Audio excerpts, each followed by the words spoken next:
from the Philippines to the world. Ito na.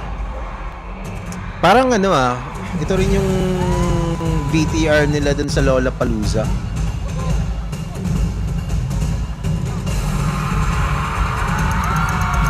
No, I think it is the same VTR.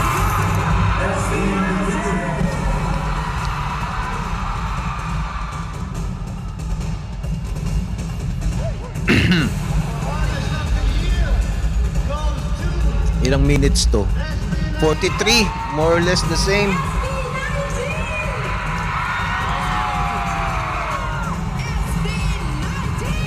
Pero alam mo, pag yung SB19 kasi yan ang napanood kong concert yung simula at wakas.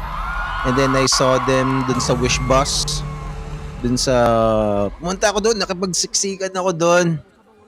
'Di ba yung nandun sila sa may scaffolding. They really have when they entered kasi doon ko sila unang nakita.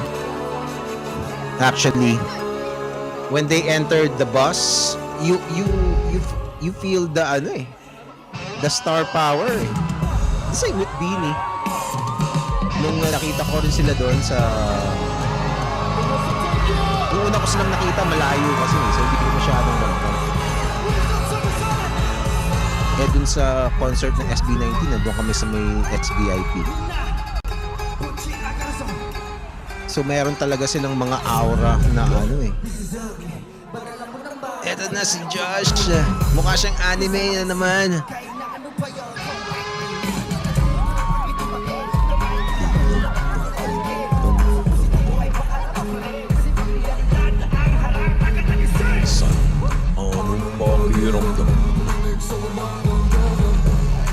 Grabe, napaka-iconic talaga ng boses na tong si Ken.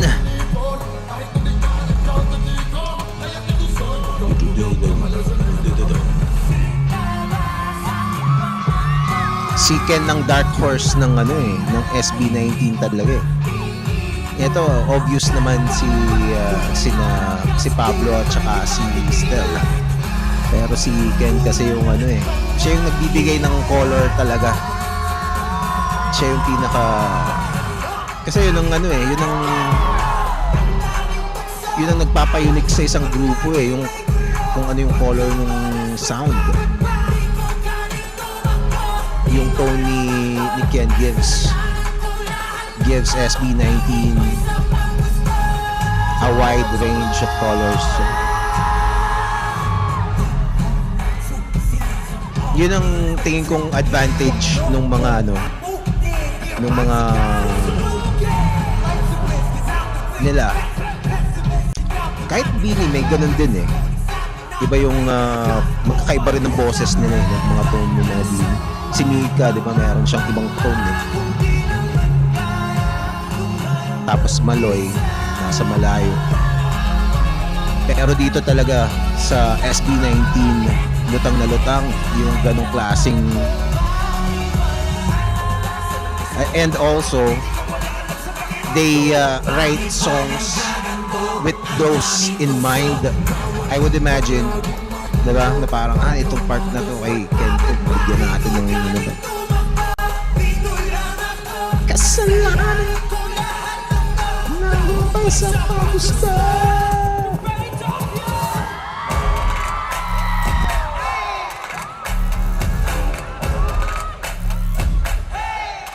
Yun.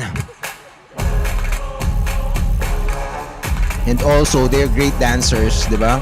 Ito they can do a lot of athletic dances. Kasi they're boys. Bagay sa kanila yung mga ganyan.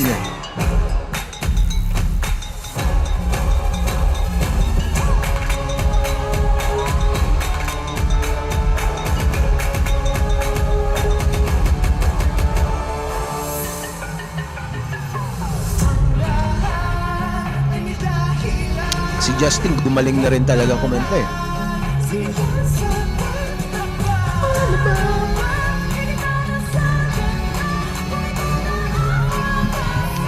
It also, ang ganda ng lyrics nitong Dam I think ito yung isang masterpiece nila at saka Mappa. The others are awesome too, but Mappa and Dam, for me personally, are the real standouts when it comes to lyricism. Diba? Anong pakiramdam? Wordplay plus deep shit writing.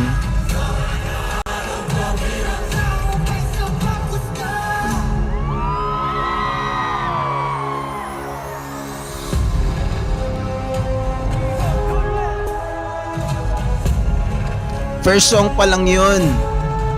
Ay, hindi. Meron na palang, pangalawa na pala yun. May Gento na pala kanina.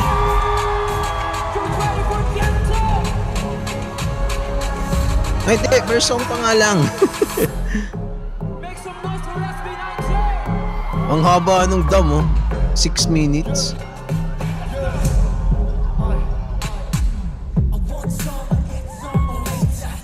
Ito pa lang yung ano.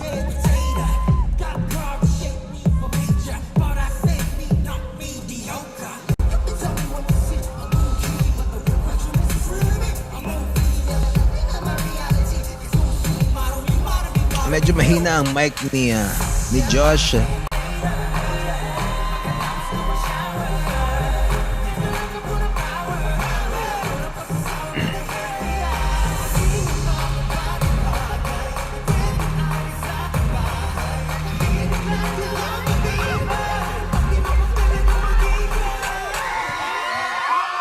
Gento. Uy! Listen to Anak our ng- memories.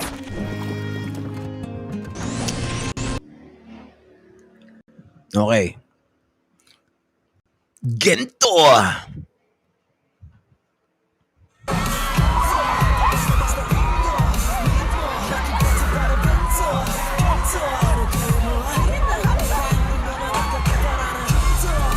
Diba? Way to represent the Philippines.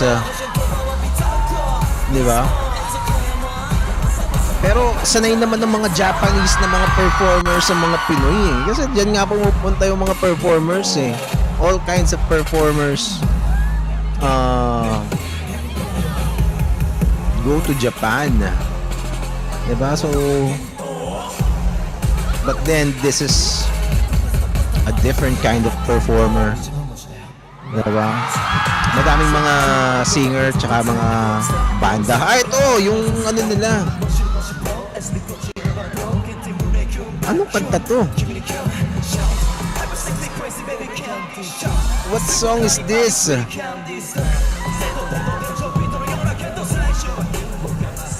Tingnan nyo sa Gento. Ayan!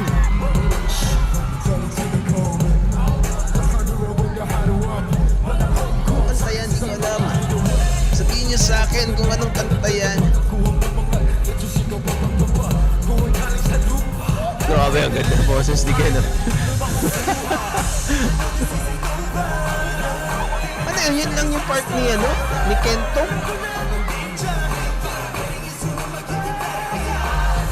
Naku, ayan na naman siya.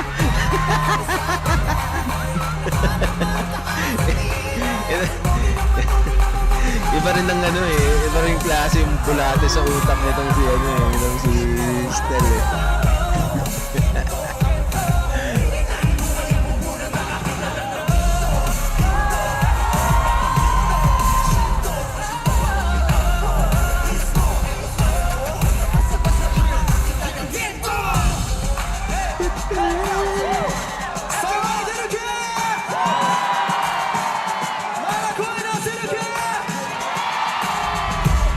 Nice.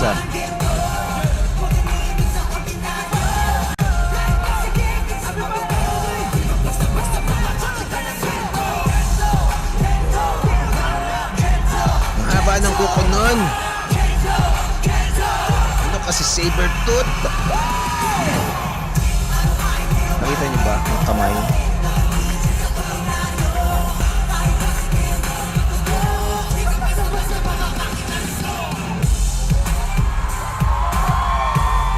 Nice.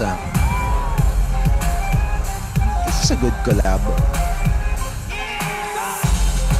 Solo artist ba tong Kento na to?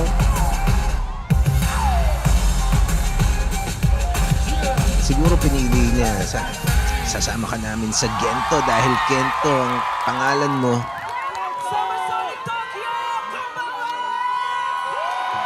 Pustahan sigurado niloko-loko ni Stellia na Kento, 'di ba? Kento. 'Di ba?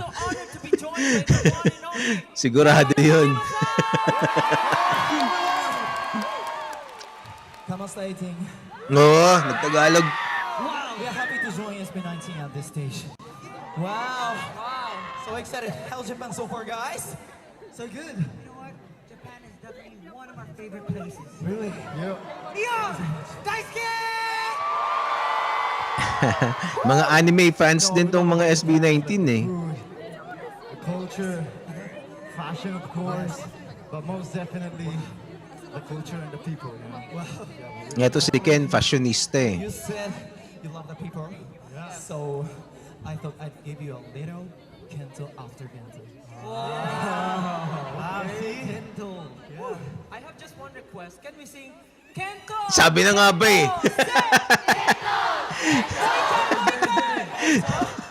Kita mo?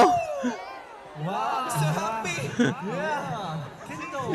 This is what happens when you give Kento. Hindi pa tapos yan sigurado. May kasunod pang Kento yan. ですありがとうございますめちゃめちゃ SB19 かっこいい大好き曲ゲント大好き I love this song ゲント You like Kento? Yeah, it's similar Yeah, it was like a phrase Yes Si Pablo nahihiya pa eh.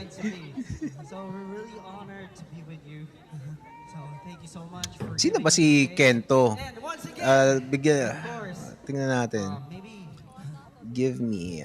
we would love to have a collaboration. Wow, okay. Collaboration. Kento Kento. sa Kento Kento background. Yeah. Do you like Kento with Kento? Sabi na nga ba eh.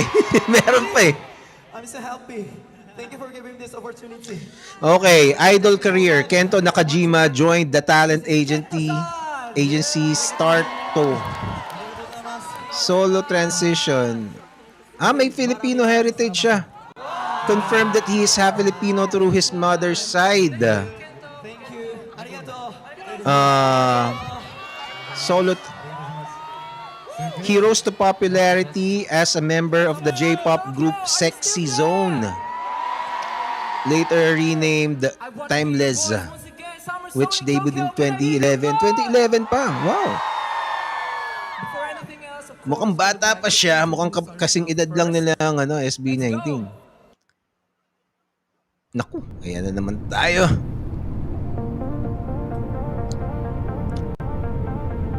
Sendan niyo ako ng super chat para mabayaran ko. What's up, Bakua? Justin Yes. Teka.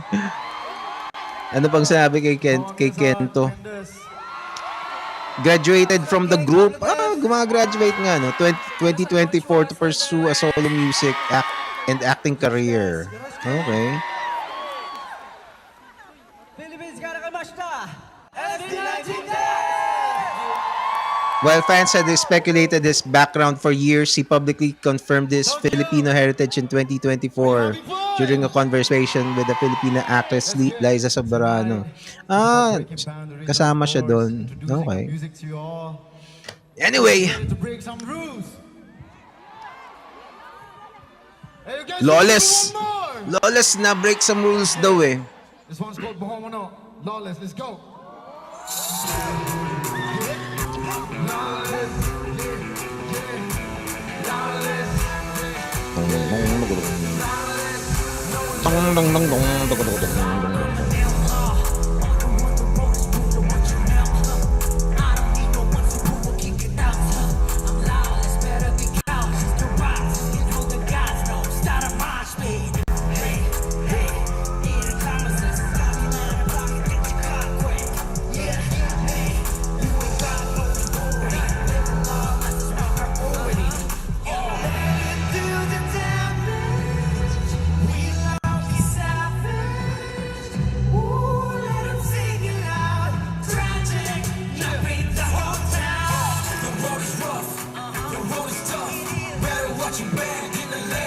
Lawless.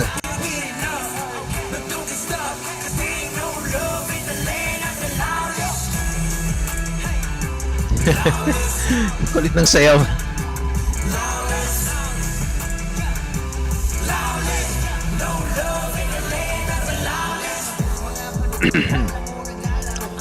Ito yung mga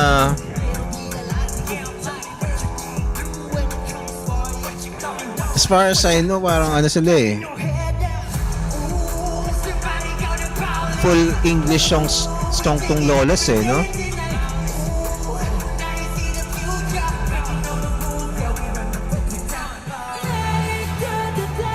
Ito yung mga pang sabak nila sa international eh. Pero sana nilagyan nila ng Tagalog parts din tong Lawless.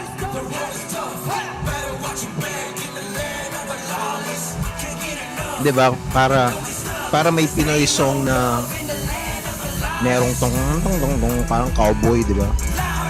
Western, tapos may Tagalog parts.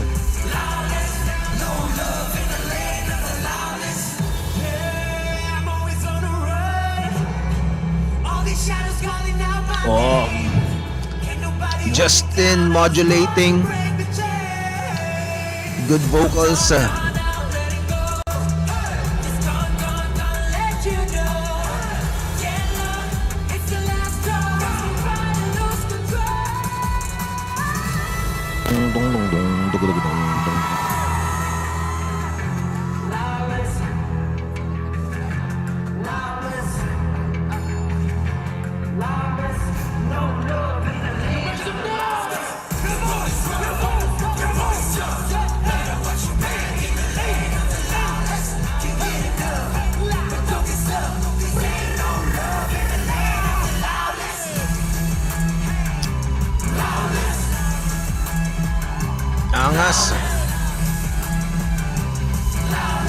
Angas ding sumayaw nitong si Ken eh, no?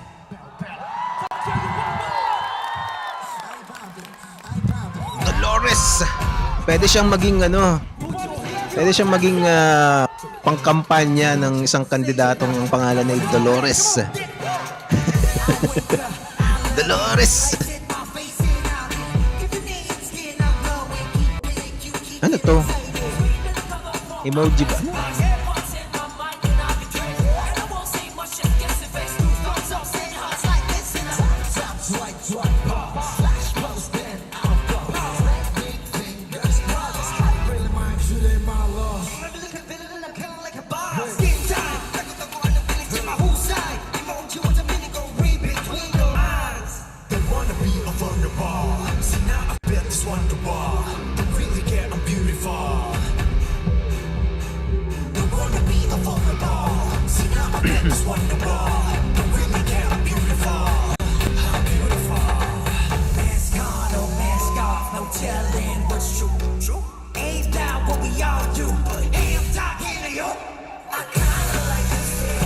Oo nga.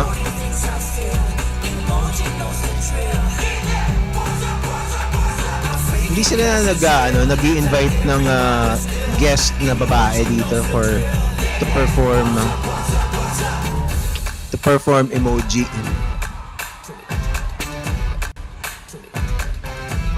Yeah. This is one of their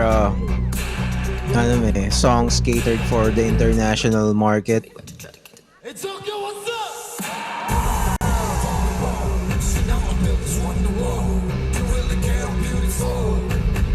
You would think, do they really need to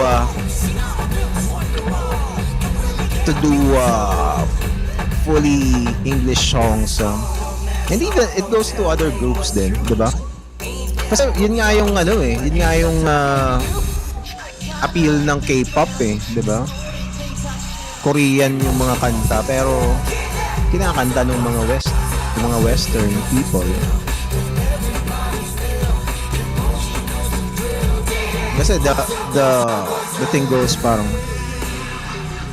you're adding what they don't have, di ba? Parang I think that's the idea eh. walang Korean songs sa Amerika. Kaya nila gusto yun. Diba? Hindi nila kailangan ng more English songs. Kasi gumagawa na sila nun eh. So, I don't know. Maybe the strategy is to familiarize them better. Maybe that's the logic why P-pop groups would do that. Sa bagay, yung Blackpink gumagawa na rin sila ng mga full English eh, pero parang bago na lang yun eh. Kumbaga, they already established themselves as Blackpink.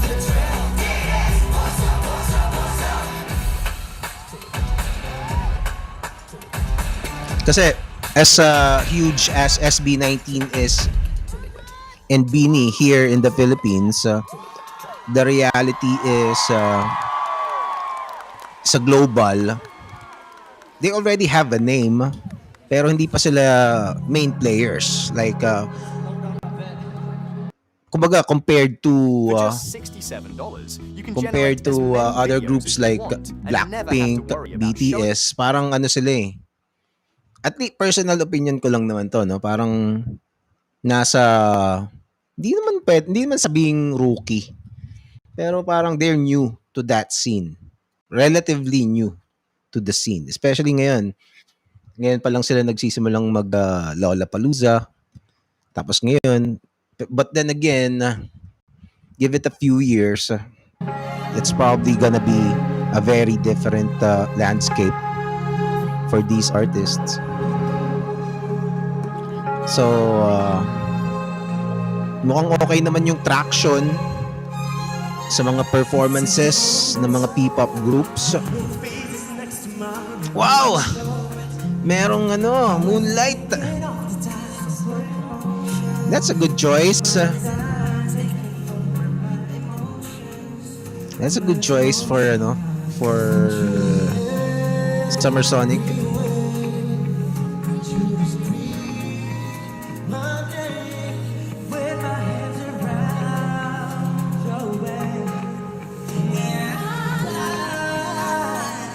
Doing what you do. I've been loving you, baby, all night. Baby, you and me are shadows on the ceiling. That's my favorite feeling. Yeah. Doing what we do in the moonlight. I've been loving you, baby, all night. You and me are shadows on the ceiling. That's my favorite feeling. Ang laki ng what you call this? Ng improvement ni Justin.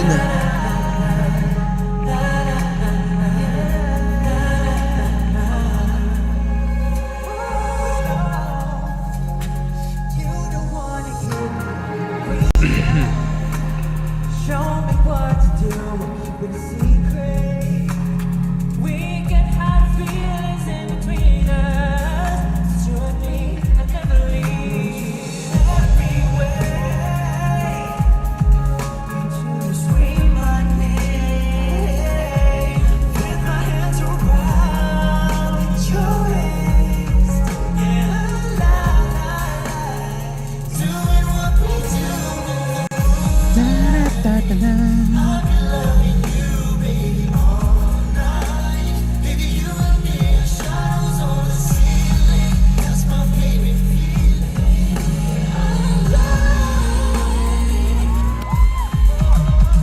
Doing what we do in the moonlight.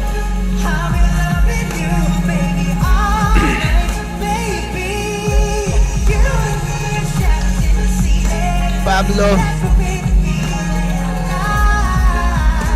this is a beautiful song. Not usually my favorite to listen to, but when you hear it, it's there's a certain charm to the song.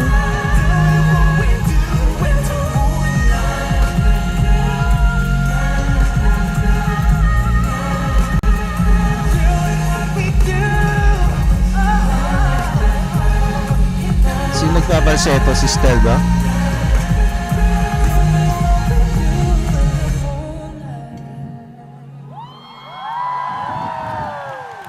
Nice. Inasan. Lighto. Cellphone light. Up. Okay. There you go. Daisuke. Lighto. Cellphone. Bring it up, let's go.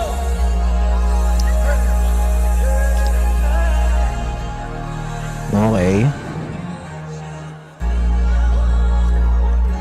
Maganda siguro, no? Gumawa sila ng app na parang light stick. Siguro pwedeng gawin yun, no? Ano to? I want you? Oo nga, no? Ba't I want you sila, ha? So, yan yung ballad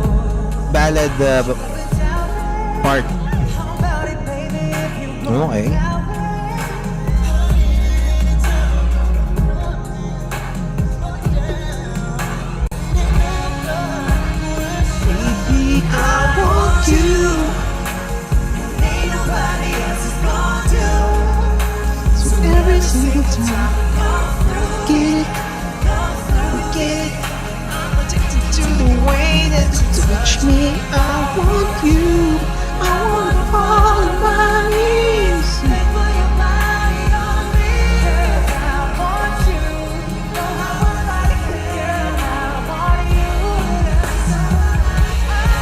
Sabi ko kanina, di ba, app. Para kung walang light stick, you can download the app. Tapos naririnig ng microphone yung kanta ng SB19. Tapos may AI, mare-recognize niya kung anong kanta. Tapos pag naririnig ng AI yun, yung sequencing ng lights ng phone mo, di ba, lalabas. So kung mag-iiba ng kulay, di ba, may sequence siya. So kung pwede mo siyang gamitin, di ba, pwede mong gamitin light stick yung cellphone mo.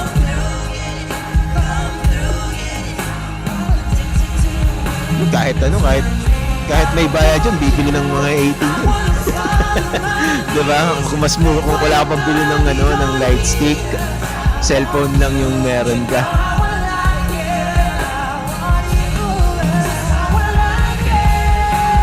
Pwede nilang i-free.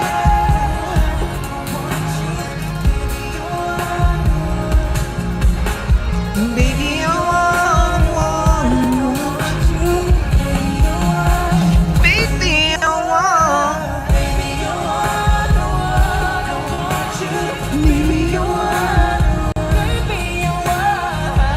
Wala pa pala. Doon pa pala yun.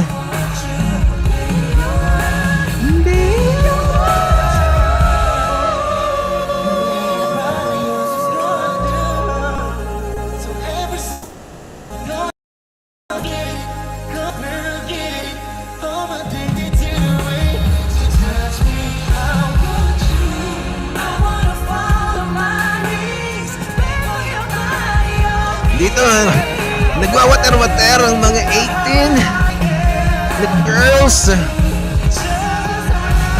Favorite nila yan.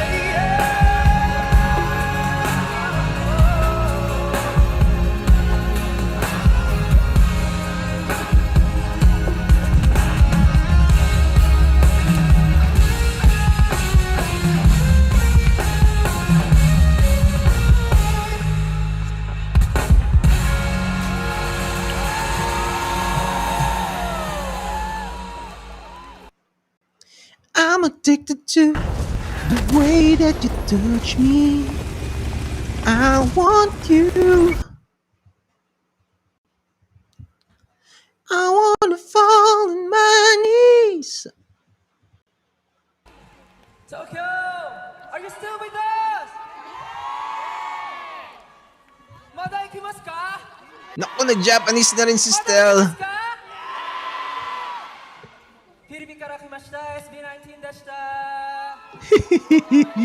Again, thank you all so much for being here with us tonight. And of course, Mag-Japanese ka din, Pablo. for inviting us here.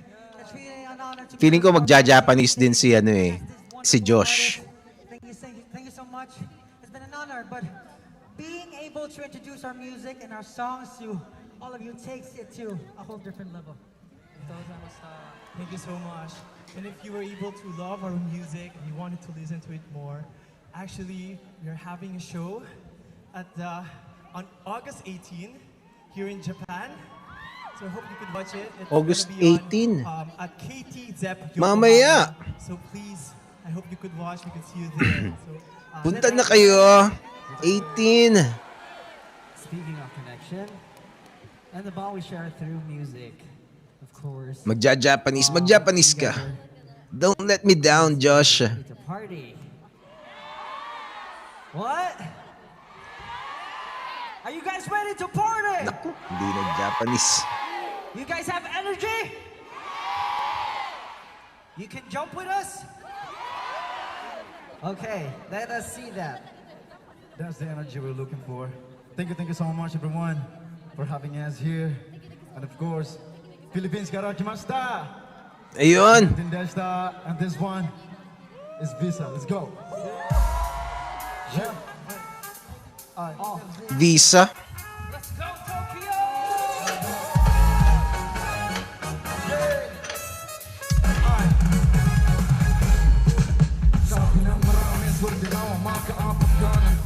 Etong Visa kasi na to, ano eh, medyo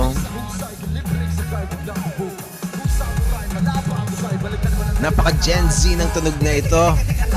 Ano siya eh, para siyang Bad Bunny. I'm sure it's heavily influenced by that.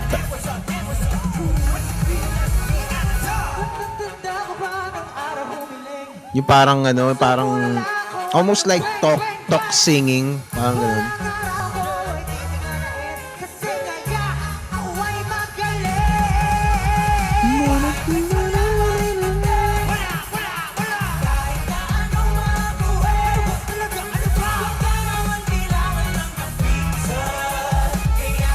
And also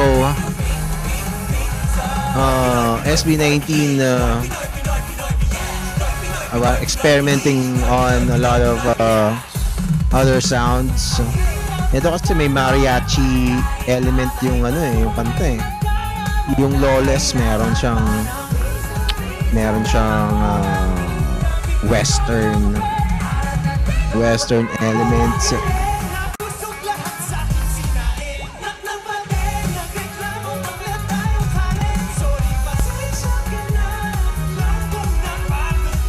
Yung emoji is straight up EDM. Ito parang Bad Bunny.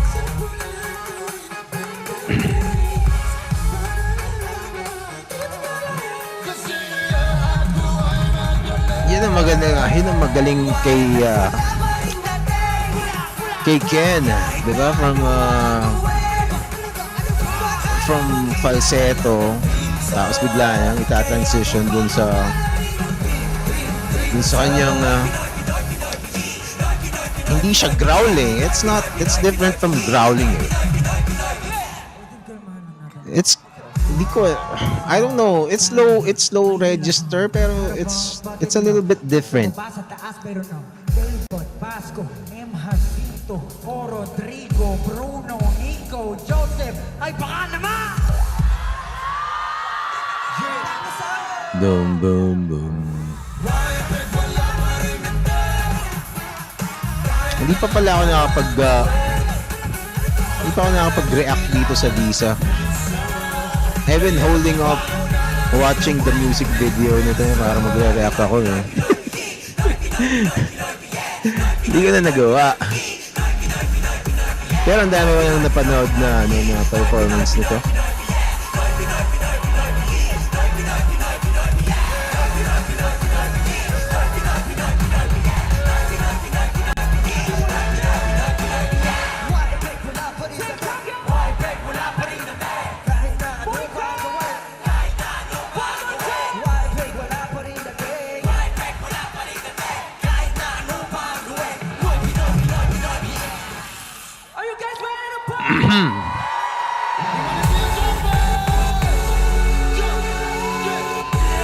Natapos na ba?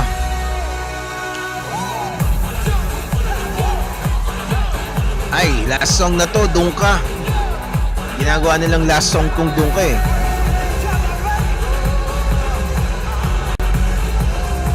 Da-da-da-da-da.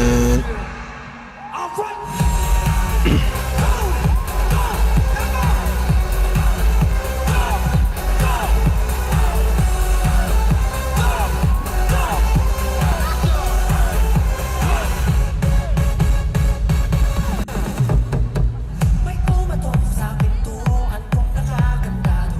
Parang ibang nagpupumilit kahit imbitado. Uy, alatado. Desperado, huli ka ba nun? Bagon. Somebody say, daming patibong nag-aabang dyan sa tabi. Pasensya ko'y medyo maikse.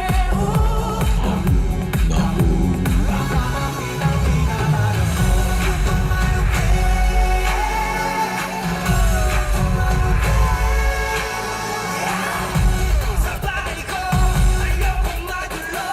Ang aabutin mo.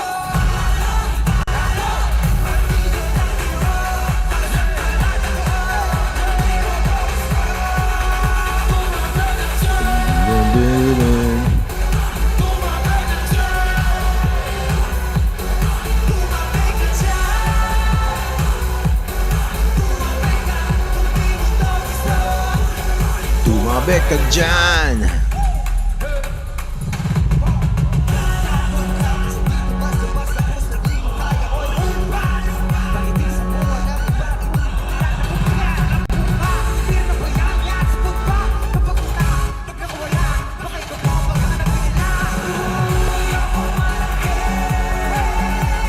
Malupit na makula.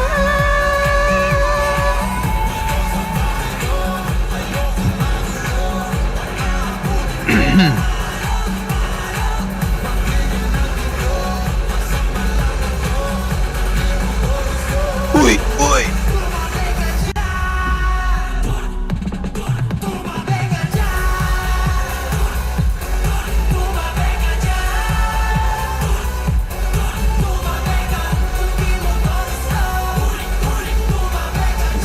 Dun ka na dun. Uy. Control this, okay? Underu. Anong ginagawa nila? Underu. Minasan. We want to see this hands up right now. Let's go. Hands up. Like this, alright? Are you guys ready? Hands up. Okay. 5, 6, 7, 8. Everybody hands up. One more time. Let's go. Alright, come on. Got it.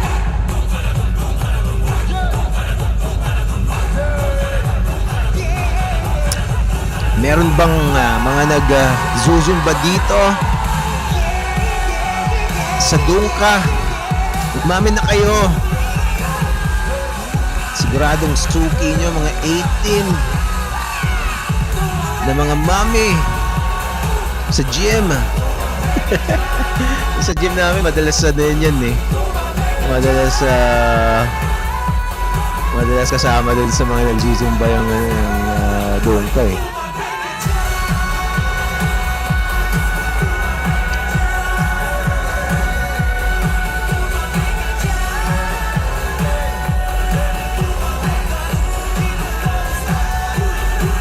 Beka dyan. Dun ka na dun. Uy. Yes. What if you could make a Naku. song using only your voice? Let's start with the Anak ng sino ka ba? Tapos na eh, matatapos na eh. Pero meron pang meron pang something eh. Bakit tumigil? Meron pang natitira. drums. I'm gonna Naku. hit. Okay. May Cream Zone pa. Oo nga pala. Cream Zone nga pala lagi yung nila.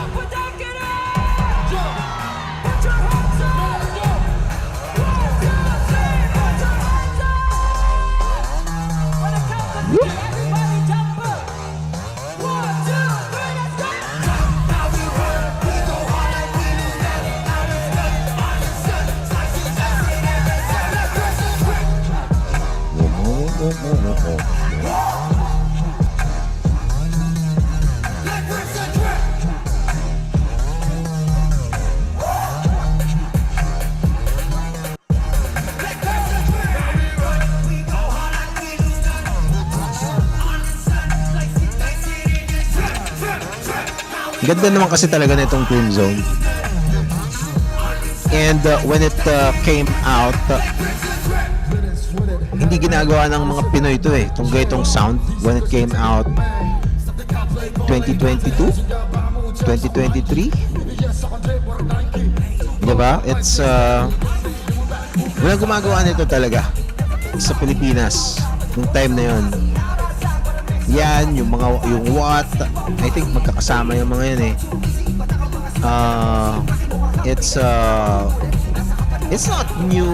Narinig na yung genre na yan ng mga Pinoy, pero Filipinong artists simply weren't doing that kind of music. Back then, ang mga sikat, mga Ben and Ben eh, di ba?